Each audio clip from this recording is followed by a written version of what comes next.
What's up, anime fans? Welcome back to the channel. Summer 2025 is absolutely stacked with sequels and new shows that have been sitting on our wish list for way too long. Today, we're diving into first impressions of some of the biggest releases, and honestly, some of these are already breaking the internet before they've even fully aired. We've got supernatural chaos, vampire romance, kaiju action, psychological horror, fashion cosplay, underground dystopias, Christmas specials, college comedy, and even a Chinese donghua that's making everyone lose their minds. Let's get into it. First is DanDaDan Season 2. Let's start with the elephant in the room, or should I say, the alien ghost possessed teenager in the room.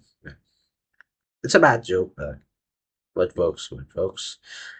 The season 2 premiere jumps right back into the chaos like this is the legend of the giant snake delivering the combat, comedy, and cryptids we've been craving. The new antagonist family is already giving the creeps with their grayish appearances, and they're looming and lecherous from the jump. And we can talk about how Turbo Granny swoops in as the unexpected hero. Well, she's been keeping the watch the whole time, hiding in plain sight. The audacity of the show to make us root for a speed demon ghost grandma is exactly why we fell in love with it in the first place. The animation quality hasn't dropped a beat, and the signature blend of supernatural action with awkward teen romances hitting just as hard as season 1. Though, let's be real, they're not shying away from the controversial moments that had people arguing on Twitter last season. If anything, they're leaning into the absurdity even harder, and I'm here for it. The next is Call of the Night Season 2. Moving from chaos to chill, the vampire romance we've been waiting is finally here. Ghost figured out his feelings about becoming a vampire and is ready to like Nazuna while she is determined to make him fall in love with her. The setup is giving us all the emotional tension we need. The nighttime aesthetic that made the season of 1 so visually stunning is back in full force. There is something about the way this series captures the liminal space between day and night that just hits different. New character Kiku Hoshimi is being described as seductive, which honestly sounds like trouble for our already complicated main duo. If you love the atmospheric storytelling and that perfect balance of romance and supernatural elements, this season looks like it's doubling down on everything that worked. Plus, the whole won't they dynamic is about to get way more complicated, and I'm not emotionally prepared for it. The next is Kaiju number 8, season 2. The defense force is back, and well, these people are not paid enough to deal with city destroying monsters. That's a thing for sure. While we don't have the full episode yet, the anticipation is real. Season 1 left us with so many questions about Kafka's future and the largest conspiracy within the defense force. What made the first season special was how it balanced the high stakes kaiju action with genuine workplace comedy. It's basically what if Attack on Titan, but the main character turns into the thing they're supposed to fight. And also, there are office politics. The premise is ridiculous and brilliant. The teaser footage we've seen suggests they're cranking up both the action and the emotional stakes. Well, the next is A Fragrant Flower Blooms with Dignity, and this is like one of the most anticipated animes this year, which is releasing. Well, and it was well worth the wait. Well, I've read some chapters of the manga, but yeah, the first episode was good. The animation quality is really good. Like it's everything you could expect from a rom-com anime, and well, it lands on point. The next is The Summer Hikaru Died. Here's where things get dark. The slow paced thriller touches on unrequited love, isolation, codependence, and grief. Yoshiki knows his best friend Hikaru died months ago, and something unexplainable is masquerading as him. The manga blend of psychological horror with deep emotional themes is already getting people talking. It manages to blend coming of age story with horror aspects that make it unpredictable. This isn't a typical jump scare horror. It's the kind that sits with you, makes you question everything, and probably ruins your sleep schedule. This premise gives the chills. How do you move forward when you know your best friend's gone, but their face is still there, smiling at you, pretending everything's normal? The first episode does an incredible job of building that unsettling atmosphere without relying on cheap scares. It's all about slow building dread that something is fundamentally wrong, but they don't know what is. The next anime is My Dress Up Darling Season 2, which I've been waiting for a long time. Yeah, I've rewatched the season 1 for like 3 times, and it's still one of my favorite rom-com animes. Well, what they made this series special wasn't just gorgeous costume work. It was how it celebrated passion, creativity, and finding someone who truly gets your weird interests. Season 2 has big shoes to fill, but if they maintain the same energy of let's make cool stuff together, we're in for a treat. And yes, I've seen the manga spoilers on Instagram. Well, they reach everywhere in which they get married. Yeah, they get married. And I don't want to be the only one to know the spoilers, to get spoiled. So I'm spoiling you too. And don't abuse in the comments. It's everything you could expect of My Just Darling. If you have seen the season 1, well, it's a really great anime with good comedy, good scenes, and yeah, that's what it is. Moving on to the next anime, which is Gachiakuta. Although I don't know if I'm pronouncing it right. Well, that's what it is. The Underground Mystery series is bringing that gritty, detailed world building that manga readers have been raving about. I think post-apocalyptic scavenging meets integrate character development. Well, it's darker than most of what we have covered today, but that's exactly what makes it stand out. Bones Film is handling the animation, and based on the early previews, they're not holding back on the dark fantasy elements.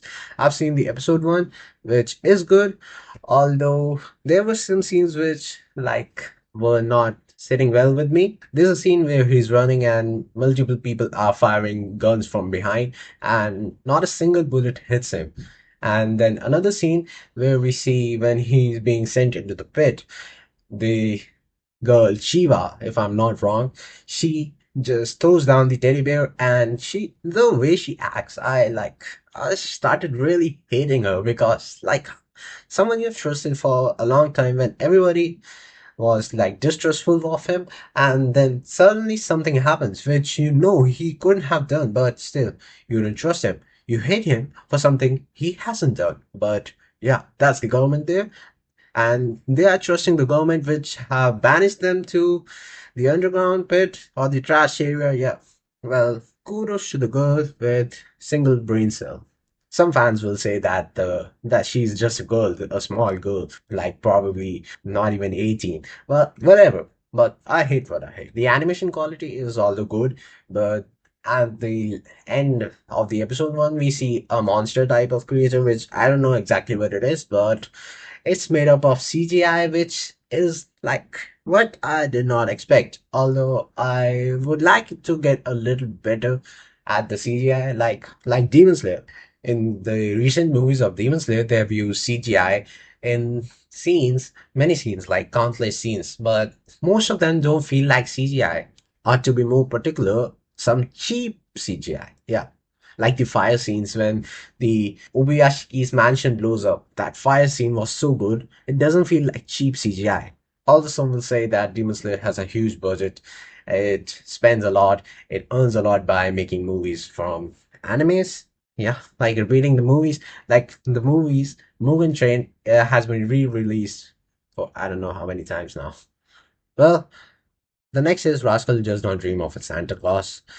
Speaking of standing out, getting a Christmas special this time of year is either the most genius or most confusing scheduling decision ever, but hey, who doesn't want some wholesome holiday vibes mixed with supernatural teenage drama? I don't. The Bunny Girl Senpai universe always manages to balance its philosophical concepts with genuine emotion, and this special looks like it's continuing this tradition. Sakuta's dealings with more supernatural adolescent syndrome cases, and honestly, it's good to see these characters again. Next is Grand Blue Season 2. The college drinking comedy that made us all question our life choices is back. Yeah, it's like really good comedy. If you've ever wondered what it's like to peer pressure into joining a diving club by the most chaotic friend group in anime, this is your show. The comedy timing in season 1 was impeccable, and the way it balanced ridiculous situations with genuine character growth was chef's kiss. More importantly, it made diving look simultaneously terrifying and amazing. Season 2 promises more of that perfect blend of these people are absolutely insane kind of thing, and but I also love them and want to be their friend. The facial expression alone are worth the watch. They managed to capture the perfect moment, the perfect facial expressions when someone realizes they have made a terrible life decision, but they're committed to back out now. They can't. The next one is Lord of Mysteries. which is something completely different. The Chinese donghua that's making everyone lose their minds. Early reactions are calling it the next solo leveling with its unique blend of one shot plus full animation techniques. The donghua maintains a fluid movie-like quality throughout each episode. Like I would compare it to Demon Slayer. Like each scene is wallpaper quality. Based on the web novel by Cuttlefish that loves diving. Yeah, that's the name.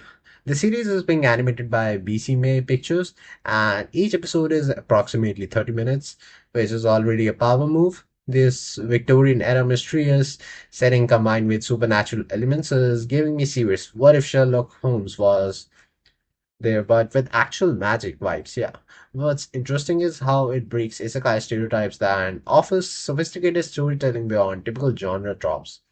The protagonist Clean gets transported to a world of steam and machinery, mysticism, and magic, but instead of becoming overpowered immediately, like some people, he's trying to figure out how to survive in a world where knowledge itself can be dangerous. The animation quality is genuinely impressive, and I hope it continues and not like some horror manga which got animated. Yes, Uzumaki anime. I'm talking about you. I'm busy with college and stuff, but I'm still trying to watch everything which is airing. Well, you should subscribe me, like the video, and comment to help me perform better.